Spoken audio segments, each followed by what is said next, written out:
मेरी बड़ी बहन के इर्द गिर्द मेरी मौसी की बेटियां घेरा डाले बैठी थी। दबी दबी आवाज में उनके बीच बातें हो रही थी जो मुझे सुनाई तो नहीं दे रही थी, लेकिन उनकी धीमी धीमी हंसी ने मुझे शक का शिकार कर दिया था। न जाने ऐसी कौन सी राजदारी की बातें थी जो मुझसे छुपाई जा रही थी, क्योंकि मैं जब भी उनके करीब जाती तो वो लोग बातें बंद कर देती और खामोश होकर बैठ जाती। एक दो दफा जब मैंने इस बात को महसूस किया तो मुझे बहुत अजीब सा लगा कि आखिर वो लड़कियां होकर मुझसे क्या छुपा रही है। ऐसी कौन सी बात है जो मैं नहीं जान सकती, जबकि मैं कोई ऐसी छोटी बच्ची भी नहीं थी। 18 साल की होने वाली एक जवान लड़की थी मैं, और मंगनी भी हो चुकी थी। अगले हफ्ते मेरी मौसी की दोनों बेटियों की एक साथ शादी थी, और वो पता नहीं मेरी बड़ी बहन के साथ घंटे भर से लगकर बैठी क्या खुसर पुसर कर रही थी। कोई 2 घंटे बाद जब मेरी मौसी और उनकी बेटियां वापस अपने घर चली गई तो मैंने अपनी बड़ी बहन से फौरन पूछा, नीलम दीदी, ये मीनाक्षी और दीपा आपके साथ बैठी क्या बातें कर रही थी जो मुझसे छुपाने की जरूरत पड़ गई? नीलम दीदी ने मेरी तरफ देखा और मुस्कुरा कर कहने लगी, जब तुम्हारी शादी के दिन करीब आएंगे तब तुम्हें भी बता दूंगी कि मैं उनसे क्या बातें कर रही थी। दरअसल उन्हें मेरे मशवरों की और टोटकों की जरूरत थी, मैं तो बस उनकी मदद कर रही थी। नीलम दीदी की बात सुनकर मैंने हैरत से उनकी तरफ देखा। भला वो ऐसे कौन से मशवरे और टोटके बांट रही थी जिसकी जरूरत मीनाक्षी और दीपा को थी? यही बात जब मैंने नीलम दीदी से पूछी तो वो चुपके से कहने लगी, पति को खुश रखने के लिए लड़कियों को बहुत से टोटके आने चाहिए, क्योंकि अगर शादी की पहली रात ही पति का दिल ना जीता जाए तो जिंदगी अच्छी नहीं गुजरती। दीदी की इस बात पर मैंने एक जोरदार कहकहा लगाया था, जबकि पूरे घर में ये बात सिर्फ मैं ही जानती थी कि नीलम दीदी अमित यानी मेरे जीजाजी से लड़कर हमारे घर आकर बैठी हुई थी। माँ को तो यही मालूम था कि अमित ने अपनी मर्जी से नीलम दीदी को रहने के लिए भेजा है, लेकिन मुझे अच्छी तरह मालूम था कि उन दोनों पति पत्नी के बीच अनबन चल रही थी। मैंने फौरन कह भी दिया कि दीदी, आपकी तो अपनी जिंदगी अच्छी नहीं चल रही है, आप दूसरों को क्या मशवरा देंगी? बेहतर यह है कि पहले अपना घर सुधार लें। मेरी बात सुनकर दीदी को आग लग गई और वो कहने लगी, देख लेना साधना, एक दिन मीनाक्षी और दीपा तुम्हें खुद बताएगी कि कैसे मेरे टोटकों ने उनकी जिंदगी बदल दी है। रही बात तुम्हारे जीजा की, तो मैं उनका दिल जीतना ही नहीं चाहती हूँ, क्योंकि वो मेरे काबिल ही नहीं है। दीदी की बात सुनकर मुझे उन पर बहुत गुस्सा आया था। पता नहीं उन्हें अमित में ऐसी कौन सी कमी नजर आती थी जो वो उन्हें अपने काबिल ही नहीं समझती थी, जबकि जीजा जी एक बहुत ही अच्छे और नेक व्यक्ति थे और वो दीदी से बहुत मोहब्बत भी करते थे। बाबा ने भी बहुत मोहब्बत से दीदी को उनके साथ दूसरे शहर विदा कर दिया था, लेकिन शादी के अगले ही दिन से उन दोनों पति पत्नी के बीच कुछ तनाव नजर आने लगा था। ऐसा लगता ही नहीं था जैसे वो नए शादीशुदा जोड़े हों। मेरी और नीलम दीदी की मंगनी एक साथ हुई थी। बाबा ने नीलम दीदी की मंगनी अमित से, जबकि मेरी मंगनी प्रताप से कर दी थी। मैं उम्र में छोटी थी, इसलिए बाबा ने मेरी शादी के लिए 1 साल का वक्त मांग लिया था, जबकि नीलम दीदी को मंगनी के कुछ समय बाद ही धूमधाम से विदा कर दिया गया था। लेकिन पता नहीं नीलम दीदी को अमित से कौन से गिले शिकवे थे जो दूरी नहीं होते थे। पहले वो मुझसे फोन पर बात करती तो अमित की बुराइयां नहीं करती थी, और अब तो पिछले 1 महीने से वो हमारे घर ही आकर बैठी हुई थी। माँ को लगा था कि शायद दूसरे शहर से आई है, इसलिए ज्यादा दिन रह रही होगी, लेकिन ये बात मुझे अच्छी तरह मालूम थी कि वो किसी बात पर झगड़कर यहाँ आ बैठी थी। ऐसे में जब वो दूसरी लड़कियों को मशवरे देती तो मुझे उन पर भी हंसी आती, और दूसरी लड़कियों पर भी जो दीदी से मशवरा लेने के लिए हमारे घर चली आती थी। पता नहीं उन्होंने मौसी की दोनों बेटियों को भी कौन से मशवरे दिए थे जो वो खुशी खुशी वापस चली गई थी। अब तो मुझे उस दिन का इंतजार था जब उन दोनों की शादी होती और वो दीदी के बताए टोटकों को आजमाती। देखते ही देखते 1 हफ्ता और गुजर गया और हम सब घरवाले तैयार होकर शादी में पहुंच गए। प्रताप भी वहां मौजूद थे। वो मुझसे बहुत मोहब्बत करते थे। वो पढ़े लिखे सरकारी नौकर थे। मुझे देखते ही उनकी आंखों में चमक आ गई और वो फौरन ही मेरे पास चले आए थे। उनके हाथ में एक कागजी लिफाफा था। उन्होंने उसमें से फूलों के कंगन निकाले और मेरे हाथों में पहना दिए। ये मंजर देखते ही नीलम दीदी कहने लगी, वाह भाई प्रताप, तुम तो अभी से ही गुलाम हो गए हो। नीलम दीदी की बात सुनकर प्रताप मुस्कुरा दिए और कहने लगे, हाँ साधना है ही इतनी प्यारी कि मैं खुद को रोक नहीं पाता। प्रताप की बात सुनकर न जाने क्यों नीलम दीदी के चेहरे का रंग बदल सा गया था। फंक्शन में पूरा दिन प्रताप मेरे साथ साथ रहे थे। हमें एक साथ देखकर हर कोई नीलम दीदी से अमित के बारे में पूछ रहा था और वो टाल मटोल से काम ले रही थी। शादी के दूसरे दिन मौसी की बेटियां मायके मिलने के लिए आई तो मैं और दीदी भी माँ के साथ उनसे मिलने के लिए चले गए। सब बड़े अपनी बातों में बिजी थे। मैं और नीलम दीदी मीनाक्षी और दीपा के साथ उनके कमरे में जा बैठे थे। तन्हाई पाते ही मीनाक्षी और दीपा ने दीदी का हाथ पकड़ लिया और कहने लगी, नीलम दीदी, हम आपकी बहुत आभारी हैं। आपकी वजह से पहली ही रात हमने अपने पतियों के दिल जीत लिए हैं। वाकई ही आपके टोटकों में तो बड़ा दम है। अमित तो बहुत खुशनसीब होगा जिन्हें आप जैसी पत्नी मिली है। अमित तो बहुत खुशनसीब है जिन्हें आप जैसी पत्नी मिली है। उन दोनों की बात सुनकर नीलम दीदी मुस्कुरा दी और कहने लगी कि बस तुम दोनों इसी तरह मेरे टोटकों पर काम करती रहो, तुम्हारे पति खुद ब खुद तुम्हारे गुलाम हो जाएंगे। मीनाक्षी और दीपा की बातें सुनकर मैं हैरान रह गई थी कि दीदी ने उन्हें ऐसे भी कौन से टोटके बताए थे जो वो दोनों इस कदर खुश थे और दीदी का धन्यवाद कर रही थी। वहां से निकलते ही मैंने ताज्जुब से दीदी से पूछा कि मुझे भी तो बता दे कि आखिर आपने ऐसी कौन सी पट्टियां उन दोनों को पढ़ाई है जो उनके इतने काम आई है। दीदी ने मेरे सर पर चपत लगाई और कहने लगी, थोड़ी शर्म करो, तुम्हें हर बात की बहुत जल्दी है। तुम्हारी शादी में बस थोड़ा ही वक्त है, सब्र रखो। मैं तुम्हारी शादी तक यही मौजूद हूँ। तुम्हें भी ऐसे ऐसे टोटके बताऊंगी कि खुश हो जाओगी। देखना, मैं तुम्हारी जिंदगी बदल कर रख दूंगी। मैंने कहा कि मेरी शादी में तो अभी 2 महीने बाकी हैं। क्या आप 2 महीने और यहीं रुकेंगी? जीजा जी आपको लेने नहीं आएंगे? इस तरह तो तुम्हारी सासू माँ बहुत नाराज हो जाएगी।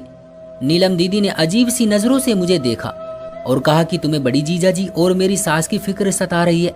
बेफिक्र रहो, वो दोनों ना ही मुझे लेने के लिए आएंगे और ना ही उन्हें मुझसे कोई शिकवा होगा। मैं सुकून से तुम्हारी शादी तक यहीं रहूंगी और शादी की तैयारी अपने सामने ही करवाऊंगी। आखिरकार तुम मेरी इकलौती बहन हो और प्रताप से भी तो मेरा दोहरा रिश्ता है। दीदी की बात मुझे हजम तो नहीं हुई थी, लेकिन मैं समय की नजाकत को समझते हुए खामोश हो गई थी, क्योंकि माँ हमारे आगे आगे ही चल रही थी और अगर उन्हें ऐसी किसी भी बात की भनक पड़ जाती तो अच्छा नहीं होता। 4 दिन बाद ही मेरा जन्मदिन था और प्रताप मेरे जन्मदिन पर एक बड़ा सा केक और बहुत कीमती मोबाइल फोन लेकर हमारे घर चले आए थे। उन्होंने बहुत धूमधाम से मेरा जन्मदिन मनाया था। उनके जाने के बाद मैंने दीदी से कहा कि मुझे आपके टोटकों की जरूरत नहीं पड़ेगी, क्योंकि प्रताप तो वैसे ही मुझसे बहुत मोहब्बत करते हैं। मेरी बात सुनकर वो कहने लगी, मोहब्बत बस 4 दिन की चांदनी होती है। एक दफा उसे जिस्म पर कब्जा मिल जाए तो फिर कोई मोहब्बत बाकी नहीं बचती। नीलम दीदी के ढके छुपे शब्दों ने मुझे बहुत कुछ समझा दिया था। मुझे अंदाजा हो रहा था कि उनके और जीजा जी के बीच कुछ भी ठीक नहीं है, और जैसे ही मुझे इस बात का एहसास हुआ तो मुझे लगा कि मेरा अब खामोश रहना ठीक नहीं है। मुझे माँ या बाबा से इस बारे में बात करनी चाहिए, लेकिन मैं माँ से ये बात डायरेक्ट कैसे करती। इसलिए एक दिन मौका देखकर माँ के साथ किचन में काम करवाते हुए मैंने माँ से कह दिया, माँ, दीदी अपने घर कब जाएगी? उन्हें आए हुए काफी दिन हो गए हैं। मेरी बात सुनकर माँ कहने लगी, मैं खुद भी यही सोच रही थी। पता नहीं वो कितने दिनों के लिए आई है। ऐसा ना हो कि उसकी सास का मिजाज बिगड़ जाए। मैं भी सोच में पड़ गई थी। शाम के वक्त हम सब चाय पीने एक साथ बैठे तो माँ ने बातों बातों में दीदी से उनकी वापसी का पूछ लिया। दीदी ने बड़ी ढिठाई से कह दिया कि माँ, साधना की शादी से पहले मैं वापस ससुराल नहीं जाऊंगी। मैं अपनी छोटी बहन की शादी करके ही जाऊंगी। ये सुनकर माँ कहने लगी, देखो नीलम, एक शादीशुदा बेटी का इतना लंबा वक्त अपने मायके में बैठे रहना ठीक नहीं है। तेरे ससुराल वाले क्या सोचेंगे कि हमने तुझे वरगलाया हुआ है और तुझे इतने दिन अपने घर में ही रख लिया है। माँ की बात सुनते ही नीलम दीदी तड़प गई और रोते हुए कहने लगी, क्या आपके घर पर मेरा हक नहीं रहा? क्या मैं यहाँ कुछ दिन अपनी मर्जी और खुशी से नहीं गुजार सकती? ये सुनकर माँ चुप हो गई और फिर दोबारा दीदी से वापसी का नहीं कहा। अलबत्ता माँ और दीदी ने धूमधाम से मेरी शादी की तैयारियां शुरू कर दी थी। सारा दिन नीलम दीदी माँ के साथ बाजारों के चक्कर काटती, मैं घर में रहकर घरदारी संभालती। दिन बहुत तेजी से भाग रहे थे। शादी की तैयारियां तकरीबन पूरी हो चुकी थी, लेकिन सबसे अजीब बात यह थी कि अब तक एक दफा भी जीजा जी ने ना ही हमारे घर का चक्कर लगाया था और ना ही कोई फोन किया था।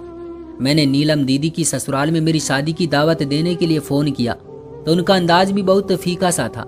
उन्होंने उतरे उतरे शब्दों से कह दिया था कि उनकी तबीयत ठीक नहीं है, इसलिए इतनी दूर शादी में आना उनके लिए मुमकिन नहीं होगा। ये सुनकर माँ कुछ हैरान हुई थी।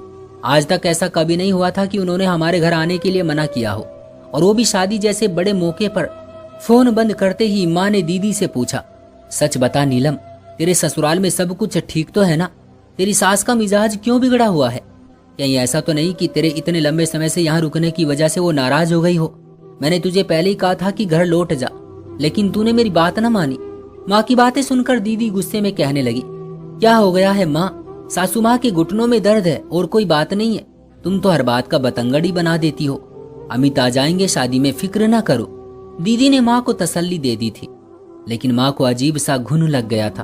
फिर शादी का शोरगुल शुरू हुआ तो माँ उनको भूलकर कामों में बिजी हो गई। और शादी से एक रात पहले मैंने नीलम दीदी से कहा कि अब तो मुझे भी बता दो, आखिर आपके पास ऐसे कौन से टोटके हैं जिसे आजमाने से इतनी लड़कियों की जिंदगी बदल गई है। मेरी बात सुनकर दीदी मेरे करीब आई और फिर राजदारी के साथ मुझे एक टोटका बताया जो बहुत ही अलग था, और मैं हैरानी से उनकी तरफ देख रही थी। मैंने कहा, ये कैसा टोटका है दीदी, उसको करने से क्या होगा?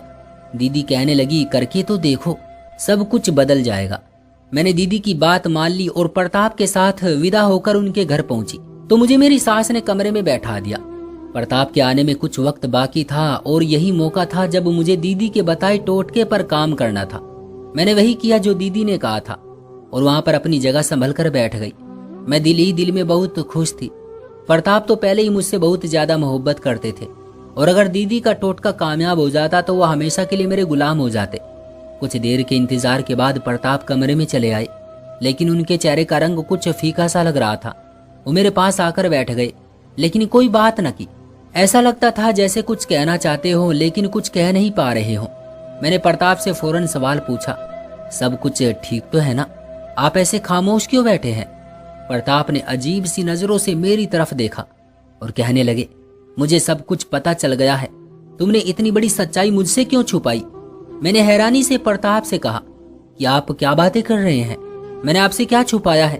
प्रताप कहने लगे कि मैं जान गया हूं कि नीलम इतने समय से तुम्हारे घर में क्यों बैठी हुई है, क्यों उसकी सास शादी में नहीं आई और अमित के चेहरे का रंग क्यों उतरा हुआ था। प्रताप की बात सुनकर मैंने गहरा सांस लिया। मुझे लगा कि शायद वो जान गए हैं कि दीदी और अमित के बीच झगड़ा चल रहा है। मैंने सर झुकाकर धीरे से कहा कि मैं बताना चाहती थी लेकिन मौका नहीं मिला। मुझे डर था कि पता नहीं सब लोग क्या सोचेंगे। मेरी बात सुनकर प्रताप ने घूर कर मुझे देखा और कहने लगे कि तुम्हें ये बात इतनी मामूली सी लगती है जो तुम इतनी आसानी से इस बात को स्वीकार कर रही हो। तुम्हें जरा भी शर्म नहीं आई? अगर ऐसी ही बात थी तो तुम मुझे पहले ही सब कुछ साफ साफ बता देती। प्रताप की बात सुनकर मैं हैरान रह गई और मैंने कहा कि आप मुझसे इस तरह क्यों बातें कर रहे हैं? मैं मानती हूँ कि मैंने ये बात आपको या किसी और को नहीं बताई, लेकिन ऐसी भी कोई बड़ी बात नहीं हो गई है कि आप हमारी शादी की रात इस बात को लेकर इतना बड़ा हंगामा खड़ा कर दें। प्रताप अचानक से मेरे पास से उठे और अपने बिस्तर के नीचे हाथ मारा और उनके हाथ वो नींबू और मिर्ची लग गई जो दीदी ने मुझे उनके बिस्तर के नीचे रखने के लिए दी थी। उन्होंने मेरे आगे वो नींबू और मिर्च रखकर कहा कि ये क्या है? मैंने हिचकिचाते हुए प्रताप से कहा कि आपका दिल जीतने के लिए मैंने दीदी का बताया हुआ ये टोटका आजमाया है। दीदी ने मुझे कहा था कि अगर पति का दिल जीतना चाहती हो तो ये नींबू और मिर्ची एक मंत्र पढ़कर पति के बिस्तर के नीचे रख देना, वो पूरी तरह तुम्हारा हो जाएगा। प्रताप ने मेरे बाजू से पकड़कर मुझे खींचकर बिस्तर से खड़ा किया और कहने लगे, मैं तुम्हें बहुत ही सीधी सादी और शरीफ लड़की समझता था साधना, लेकिन तुम तो बहुत ही नीच निकली हो। अपने हाथों अपनी बहन का घर बर्बाद करके तुम्हें सुकून नसीब नहीं हुआ था जो तुमने मुझ पर भी काला जादू करना शुरू कर दिया है। मैं अच्छी तरह जान गया हूँ कि नीलम तुम्हारी वजह से घर आकर बैठी हुई है। वो तो नीलम की अच्छाई और शराफत है जो उन्होंने तुम्हारा ये घिनौना चेहरा दुनिया से छुपा कर रखा है और किसी को ना बताया कि अमित ने तुम्हारी वजह से उन्हें घर से निकाल कर बाहर किया है। तुम कैसी लड़की हो जो अपने ही बहनोई पर नजर जमाए बैठी हो? अगर तुम्हें अमित से इतनी मोहब्बत थी तो मंगनी के वक्त ही इस बात को हमारे आगे जाहिर कर देती तो आज हम सब की जिंदगियां ऐसे बर्बाद ना होती। प्रताप के मुंह से निकलने वाले शब्द सुनकर मैं हक्का बक्का रह गई थी। उनके अंदाज बता रहे थे कि वो मुझ पर कोई बड़ा सितम ढाने वाले हैं और इसीलिए मैंने उनके आगे रोते हुए हाथ जोड़ दिए और कहा कि प्लीज ऐसी बातें न करें, मुझ पर भरोसा रखें। मैंने कोई धोखा नहीं किया है और न ही मेरा अमित के साथ कोई संबंध है। मेरी गलती सिर्फ इतनी है कि मैंने सब लोगों से ये बात छुपाई कि दीदी अपने घर से झगड़ा करके आई हुई है, लेकिन उनके झगड़े के पीछे क्या वजह है इसके बारे में तो मुझे खुद भी नहीं पता है। प्रताप ने बेयकीनी से मेरी तरफ देखा और कहने लगे, चलो मान लेता हूँ कि तुम्हें नहीं मालूम नीलम क्यों अपने घर से यहाँ आकर बैठी हुई है, लेकिन फिर इन नींबू और मिर्चों का क्या मकसद है? क्या तुम मुझसे जान छुड़ाने के लिए काला जादू नहीं करवा रही हो? जादू का शब्द सुनकर मेरे कदमों तले से जमीन निकल गई थी। मैंने कहा, हरगिज भी नहीं, मैं क्यों जादू करवाऊंगी? मुझे तो दीदी ने ये टोटका आपका दिल जीतने के लिए बताया था। मेरी बात सुनकर प्रताप जोर से हंसे और कहने लगे, वाह साधना वाह, बातें तो बहुत खूब बनाती हो।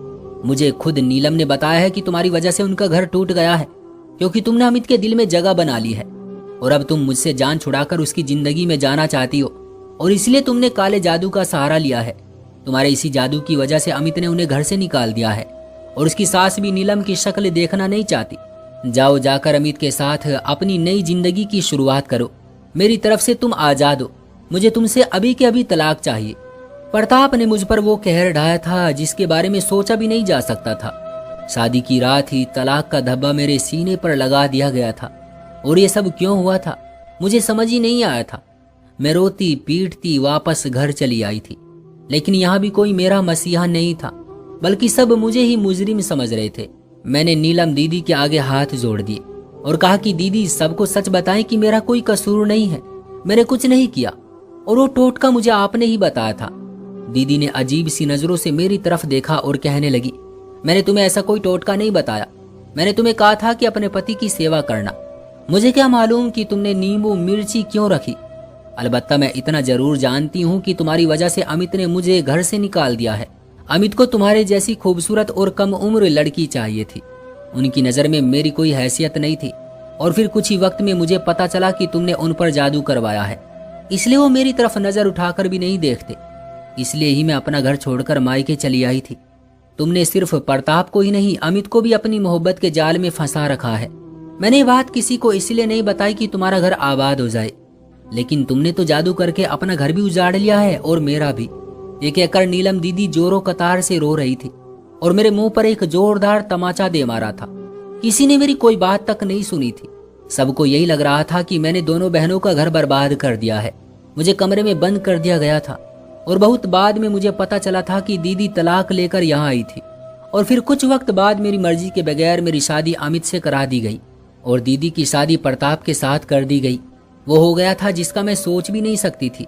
मेरे बाप ने मुझे हाथ पकड़कर अमित के साथ विदा कर दिया और साफ साफ कह दिया कि अब मैं कभी पलटकर यहाँ ना आऊं। मैं अब तक नहीं जानती थी कि जो हुआ था वो क्यों हुआ था, लेकिन जब मैं अमित के घर पहुंची तो आहिस्ता आहिस्ता मुझे हकीकत समझ आने लगी। नीलम दीदी शुरू से ही अमित को नापसंद करती थी और उन्हें एक पढ़े लिखे और अमीर व्यक्ति से शादी करनी थी। अमित पढ़े लिखे तो थे लेकिन अमीर नहीं थे और इस बात ने दीदी के दिल में एक आग सी लगा दी थी।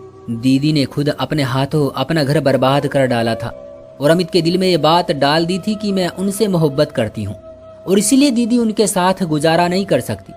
अमित ने दीदी की बात का एतबार कर लिया था और फिर दीदी के बार बार तलाक मांगने पर उन्हें तलाक दे दी थी। टोटके के नाम पर मुझसे नींबू और मिर्च प्रताप के बिस्तर के नीचे रखवाए थे और दूसरी तरफ प्रताप से कह दिया था कि मैं जादू करती हूँ और इसी जादू की वजह से उनका घर उजड़ गया है। प्रताप न जाने मुझसे कैसी मोहब्बत करता था। उन्होंने बिना सच्चाई जाने ही मुझसे तलाक ले ली थी। मैं अपने ही बहनोई की पत्नी बन गई थी, लेकिन पति बनने के बाद अमित ने मुझे एक बेहतरीन जिंदगी दी थी। वो वाकई बहुत अच्छे इंसान थे और उन्होंने कभी मुझे किसी बात का ताना नहीं दिया था।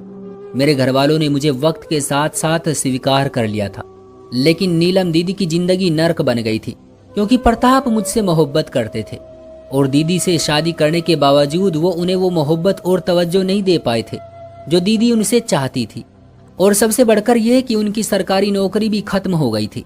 इतनी बड़ी चाल चलने के बावजूद भी दीदी के हाथ कुछ नहीं आया था, क्योंकि एक चाल इंसान चलता है और एक चाल ऊपर वाले की तरफ से चली जाती है। और बेशक ऊपर वाले की चाल इंसान की चाल से लाख दर्जे बेहतर है। वक्त के साथ साथ मुझे अमित से मोहब्बत भी हो गई थी और मेरी जिंदगी भी संवर गई थी। अगर कुछ उजड़ गया था तो वो नीलम दीदी थी। दोस्तों, ये थी हमारी आज की कहानी। उम्मीद करते हैं कि आपको पसंद आई होगी। आपका क्या कहना है इस कहानी के बारे में कमेंट बॉक्स में हमें जरूर बताइएगा। वीडियो को लाइक कर दीजिए और चैनल को सब्सक्राइब कर लीजिएगा ताकि आने वाली वीडियो आपको तुरंत मिले। मुझे दीजिए अगली वीडियो तक इजाजत। तब तक के लिए धन्यवाद।